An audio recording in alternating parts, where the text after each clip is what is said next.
fiery horse with the speed of light, a cloud of dust, and a hearty hi-yo silver, the Lone Ranger.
His faithful Indian companion Tonto, the daring and resourceful masked rider of the plains, led the fight for law and order in the early western United States.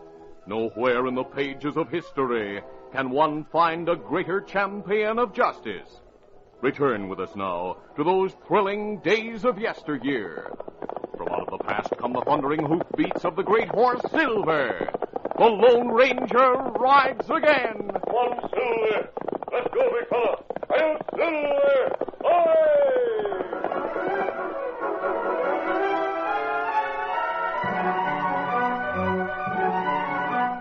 Army deserters Jack Fallon and Rand Hawley had joined with renegade Indian Joe Batwing in forming the most notorious outlaw gang in the Missouri Basin.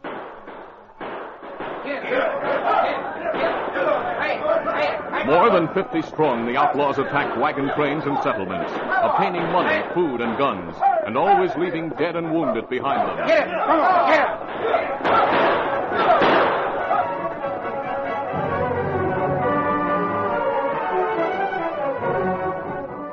It was after their latest and bloodiest raid that Jack Fallon told his partners, "This part of the country's getting too hot for us. We're going to vamoose and go hundreds of miles from here where we're not known. We'll hide out in the Snake Mountains." But, Jack, there aren't any settlements or main trails out that way. Who are we going to rob when we need money? Hawley, that's Injun country. And Injuns are who we're going to rob. But not in the regular way. We're going to trade with them. Huh? Yeah, we'll trade them firewater and guns. We'll take furs in exchange. When Injuns drink firewater, them easy to cheat. Him give anything then to get guns. I know that, Joe. It's why we start off trading firewater first. For every dime we spend on red-eye, we'll make $100. Yeah, but, Jack, you forgot something. The Army's building that new post, Fort Randall, out there near Snake Mountains. I didn't forget. I know all about it. There's only one company there so far. They're all recruits and greenhorns. We don't have to worry about them. If it comes to a showdown, we have enough good men to outshoot them. The outlaws fled westward and set up a hideout in the rugged Snake Mountains. But lack of money caused a change in plans. Fallon said, "Boys, we gotta go in for robbery just once more. Hawley, Joe and I'll start working on the Injuns. While we're doing that, you take the boys and ride south, about a day's ride from here. Rob a bank in Harlan, and come back here as fast as you can." Sure. I'll get the boys together and we'll start out tonight.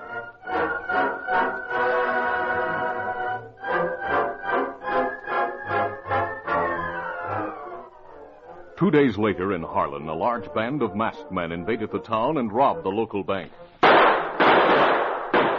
on, let's Let's get out of here. Get Leather. Easy, steady work. Come on, get him. They shot at all who came in sight, and when they galloped their horses away from town, 6 persons were sprawled on the dirt-covered streets, 2 dead and 4 wounded. Nice going, boys. Keep riding till we get to the hills. Come on, get him.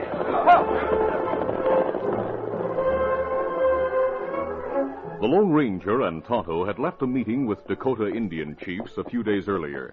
They were riding in the southern foothills of the Snake Mountains, when suddenly a band of horsemen appeared from a grove of trees, and with guns pointing, surrounded them. Hands up, ready. All right, you outlaws. We finally caught up with you. Hello, Sheriff Wilding. Well, I'll be the Lone Ranger, Tonto. Imagine meeting you two again. What brings you back to this part of the country? Are you after those murdering outlaws? What outlaw, Sheriff? Sheriff Wilding told of the robbery and murders in the town of Harlan.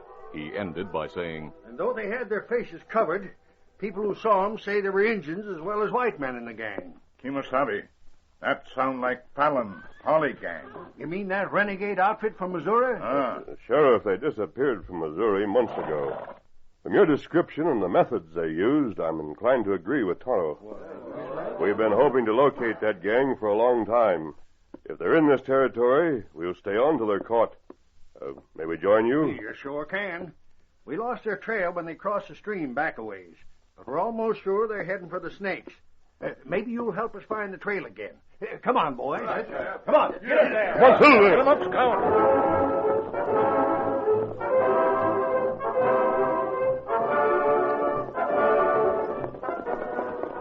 When darkness fell, the posse came to a stop. We're out of luck, I guess. Just couldn't find that trail again. Now we're far away from my county, so we'll have to turn back. All right, Sheriff. We'll camp here and continue the search on our own tomorrow. We'll let you know if we locate the trail. Meanwhile, half a day's journey to the north, Joe Batwing completed the first illicit trading agreement with the outcast Indian tribe headed by a savage chief named Halamo.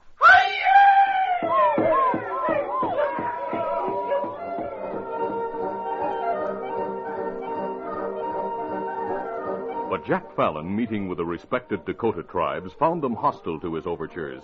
Their mighty chieftain, Dark Thunder, warned Fallon. Injuns not want firewater, not want guns. You not try sell 'em. But, Chief, I'm only trying to be a friend. Stop! White man talk with tongue that lie. If him try to sell Injun firewater, him not Injun's friend. You're wrong, Chief, but let that go. Maybe you don't want that stuff. But your braves sure need guns. They finished building Fort Randall, and they'll be getting more guns and soldiers there. The soldiers will kill all of you. I say you stop lies. Dark Thunder signed paper with soldiers. Paper say soldiers, Injuns, friends. Help Injuns, not shoot 'em. Injuns promise not to use guns because soldiers say them not use 'em.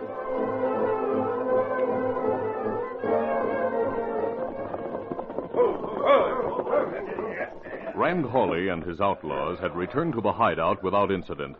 There, Fallon told of his experience with Chief Dark Thunder. And the chief said his tribes were going to live up to the treaty they signed. That knocks out our trading plans, huh? No, not completely. Joe lined up another tribe, headed by a redskin named Halamo. And Halamo wants guns. Him not like Dark Thunder, soldiers, or white men. Him want to fight 'em all. But we don't have the guns to give him.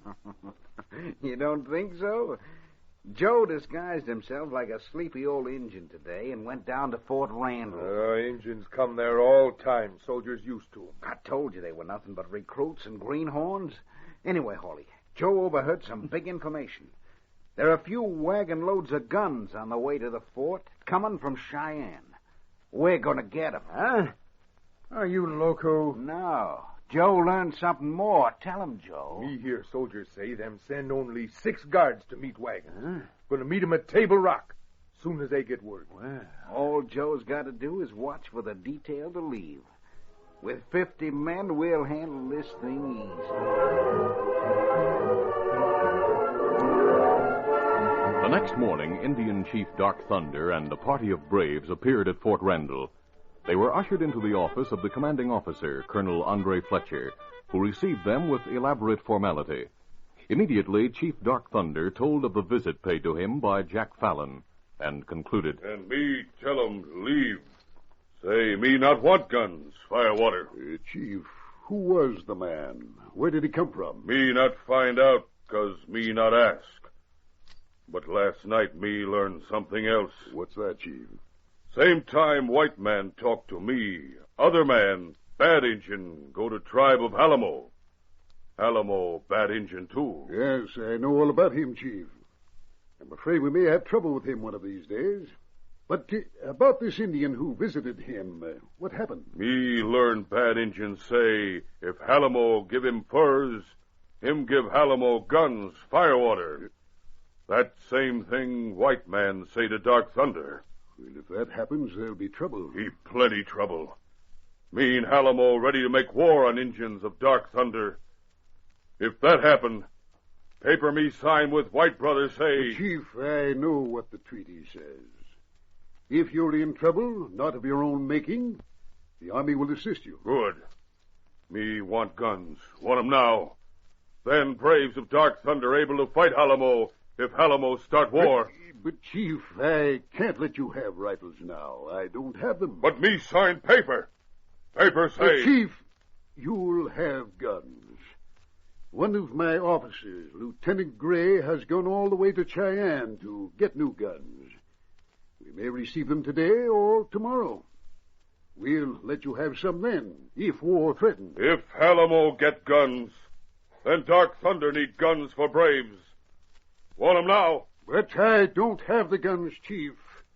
I tell you they're on their way, and if I did have them, I couldn't give them to you unless I was sure that... Me not sign paper if me no Injun not get help. Me sign paper 'cause man who cover face say... Chief, please. I realize, and the government realizes also, that one man is responsible for your signing the treaty. Now, I'm sure that if he, the Lone Ranger, the man who covers his face, were here, he'd make you understand why it's impossible for me to let you have guns at this moment. Get 'em here. Me listen to him. But, look, I don't know where he is. Then me get 'em here. You'll get him here? You know where he is? No. But me want 'em, me get 'em. Send message. But how, if you don't know where he is? Smoke signal. That how.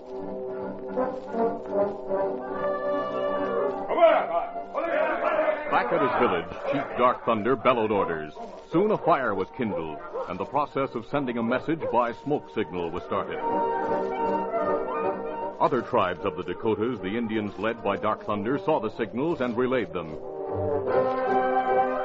And in the hills, less than 20 miles away, the man for whom they were intended saw the signals. He and Tonto, astride their horses, watched the white puffs of smoke in the distance as they rose skyward, then floated lazily away. That means Chief Dark Thunder won't see you. It means trouble, Tonto. That's the only reason the chief would summon us. We say we go to him when him need help. It's a promise made on behalf of our government, Tonto, and it's a promise we'll keep. Come on, Silver! Let's count.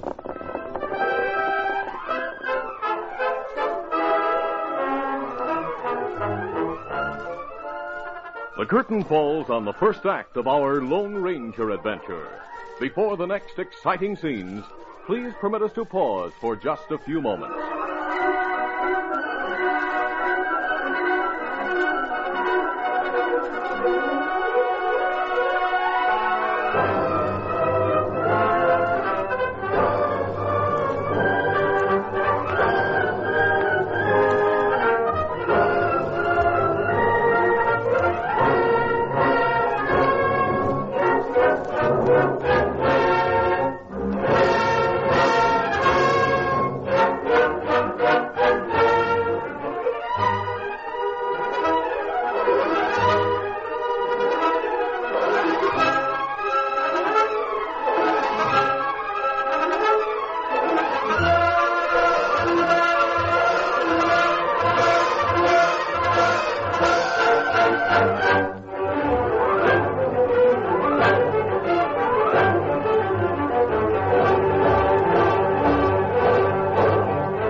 Now to continue. Indians lounging in various parts of the grounds within Fort Randall had become a common sight. Soldiers ignored them. They paid no attention to the sleepy-eyed red man, Joe Batwing, who stood with his blanket wrapped high around his neck near the post headquarters building. His eyes barely flickered when, in mid-afternoon, a sergeant emerged from the building and spoke loudly to a nearby corporal. Hey, Pete, we just got word from Lieutenant Gray over the telegraph. The wagons will reach Table Rock about midnight. A few minutes later, suddenly alert, Joe Batwing left the fort. Get up. And headed toward the mountains and the outlaws' hideout. Faster, Satan, faster. The Lone Ranger and Tonto, riding hard, had reached a point less than an hour's ride from Dark Thunder's village and 3 hours from Fort Randall.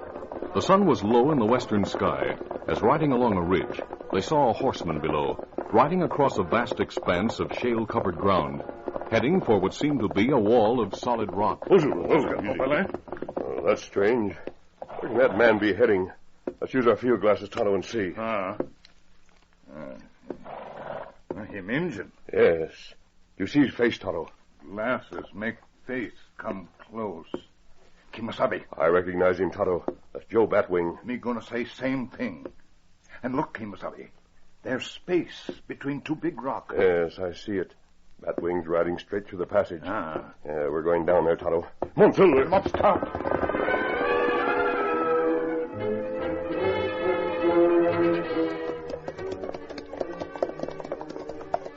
There's the passage between the rocks, Tonto. Be careful as we go through there. Easy, Silver, easy.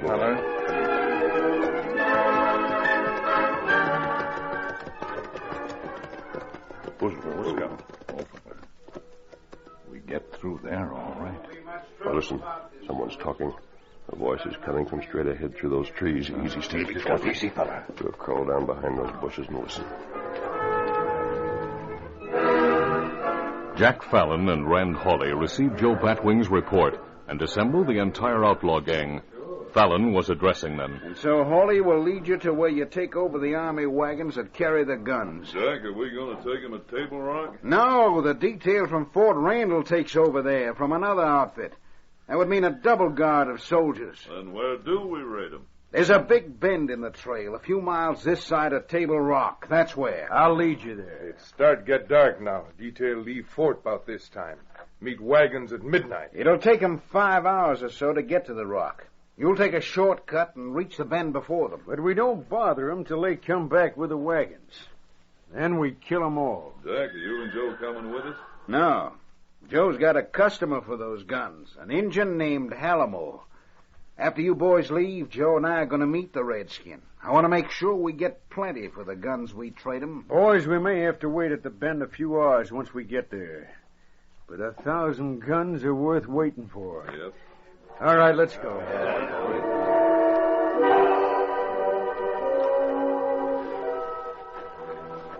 All right, Tonto, we've heard enough. Let's move back. This is far enough. That gang we look for, all right. Them get worse. Them going to attack army. Not if we can stop them. Them too many for us. We ride to fort, tell soldiers. No, that would take 3 hours. Then it would take their cavalry unit twice that long to get to either the bend or Table Rock. And what we do, Kimasabi? We want to save the gun shipment, the men who guard it. But we want to capture those outlaws also, all of them. Well, Dark Thunder called for us. We go to see him now. When we learn what he wants, we'll ask what... Kimasabi, crooks right way now. As long as they've gone, Tonto, let's take Fallon and Batwing.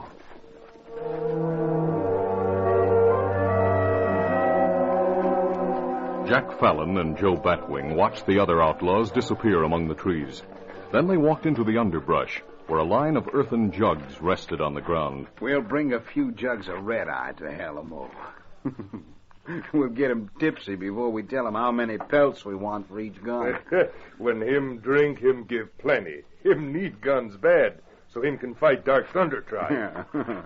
Well, let's drink to that before we leave. Here you are, Joe.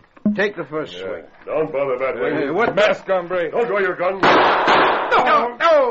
Him say not reach for gun. Nice shot, Tonto. We got them both. me take guns. Oh. Me got this one. Now, me got him, Kimasabi. Masked man, I know who you are. And I know who you are, Fallon. That's why when we bandaged your wound, we're taking you with us to Chief Dark Thunder's village.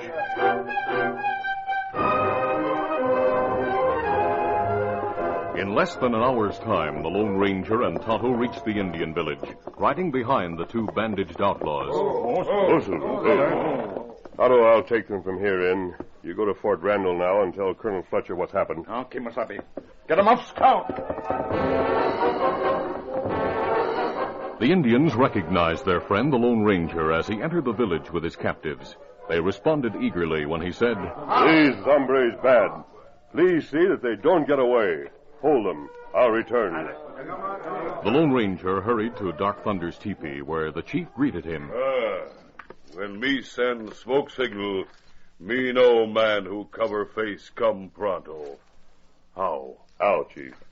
I know you have much to tell me, but allow me to say something first. Man who cover face always speak words of wisdom. Me listen. Talk. Quickly, the Lone Ranger told all that he and Tonto had heard and seen. When he finished, a smile appeared on the Indian's face. This good thing to learn. Me think maybe Army Chief tell lie to Dark Thunder when him say him not have guns. Now me know him not lie. Me know, too, that Halamo not have guns yet. Chief, if you'll do as I ask, he'll never get the guns. And this will be a peaceful territory for a long, long time. Me like to hear words of peace. Man who cover face, tell Dark Thunder what him want Injuns to do. Dark Thunder make sure Injuns do 'em. Within minutes, the entire tribe of Dark Thunder, 500 strong, assembled. 10 braves left for Fort Randall to take Fallon and Batwing to the prison there. The rest, after a speech by Dark Thunder, mounted their horses, many of them carrying unlighted torches. Then they rode from the village, following their chief and the white man whom they admired above all others. Well, let up! Got take off!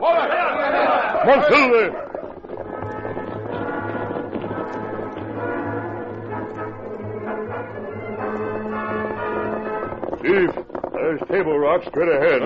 Shortcut, good one. Not ride near bend. We're here with time to spare. We'll wait at the rock for the soldiers to come. Come, Silver!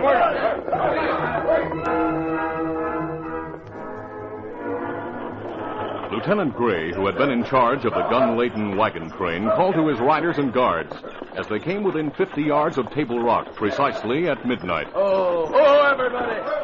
Guards!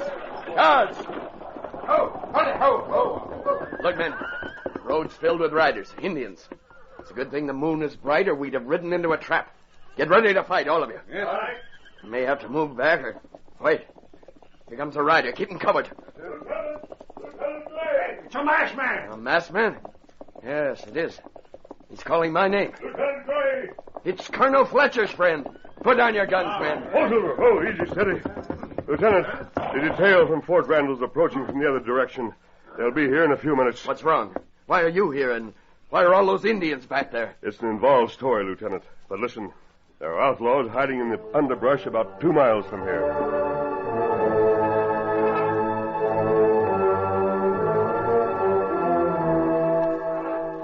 Rand Hawley and his outlaws had been waiting in the underbrush for many hours.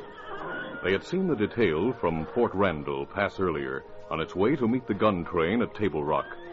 But now, 3 hours later, soldiers had not returned with the wagons. Hawley, impatient, spoke to the outlaw nearest him. Yeah, something's going wrong. They should have been here by now. They should have been here long look. Coming along the road from the other direction, soldiers. Huh? Hey, they must have come from the fort. There's a whole bunch of them. Hey, what the... Boys, get back from the road. Don't let them see you. Come on, get boy. him. If we got to fight, we can't stand them all on level ground. Up the slope, boys. Up this way. Come on. Now, better stay down there, Hawley. You haven't a chance. You're covered from all sides. Light the torches! The startled outlaws, unable to see who called from the top of the hill above them, were suddenly amazed as 100 torches flamed from the top of the hills that lined both sides of the road. For the love of... Injuns! Everywhere, Injuns! They got guns. Boys, we're surrounded. We have to shoot our way out of here.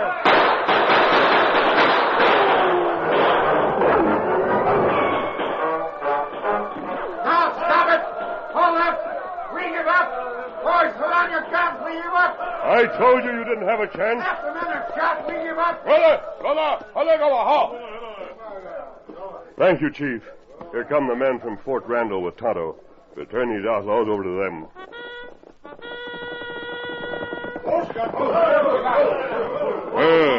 Good thing, man who cover face.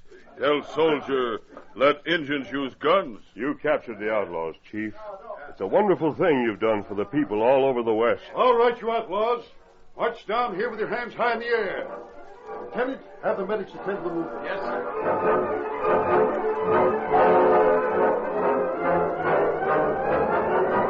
Dawn was in the sky as soldiers and Indians prepared to return to Fort Randall with their outlaw prisoners. Holly and those who had escaped the gunfire were mounted. The wounded were placed in the empty gun wagons. Colonel Fletcher, standing with Chief Dark Thunder, said, Chief, if you hadn't helped the masked man when he asked you, many of my soldiers might have been killed. Those outlaws would have stolen the guns to give to Hallamore. Me only do what me promise when me sign paper. What soldier do to Hallamore now? He and his tribe will be placed in custody. They'll keep the peace, believe me. Good. Braves of Dark Thunder not need guns now. We give 'em back to soldiers when we get back to fort. They'll remain there for your use. If ever the occasion arises, again to use them. I doubt that it will. That because man who wear mask make everything right. Yes. Making things right for everyone, Indians and the white men alike, is what he's done to make the West a greater and better place to live. Chief, I don't know what this country would be like without the Lone Ranger.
This is a feature of the Lone Ranger Incorporated, created by George W. Trendle, produced by Trendle Campbell Muir Incorporated, directed by Charles D. Livingston, and edited by Fran Stryker.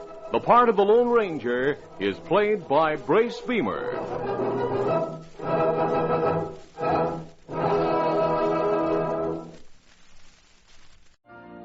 You've been listening to the OTR Gold Network.